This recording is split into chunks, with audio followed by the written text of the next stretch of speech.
Continuing its war against drugs, the Guwahati police today recovered ganja worth rupees 12 crores in the grey market from a truck in Nalapara area.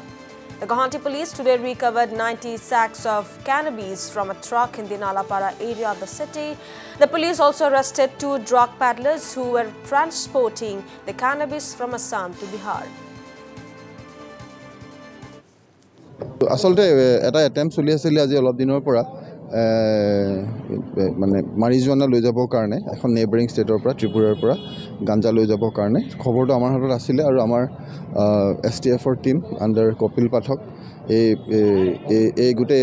কাৰবাৰটো watch কৰি আছিল আমি চাই থকাৰ পাছত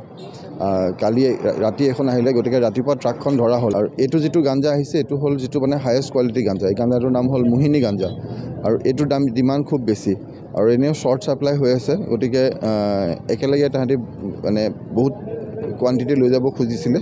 আমি ইয়াত আজি 4000 কেজি গাঞ্জা ধৰা হৈছে যেটো হাইয়েষ্ট কোৱালিটি গাঞ্জা এই গাঞ্জাটোৰ দাম নৰ্থত 25000 টকা কেজিৰ পৰা হয় 35-40,000 লৈকে যায় গতিকে 4000 কেজি গাঞ্জা যদি আমি একদম মিনিমাম প্ৰাইসটো ধৰো 25000 টকাকে 10 কোটি টকাৰ গাঞ্জা হয় আৰু আমাৰ অসম পুলিচৰ যেটো এফৰ্ট এন্টি ড্ৰাগছ যেটো আমাৰ অপাৰেশন আমাৰ এটো চলি থাকিব আৰু চলি আছে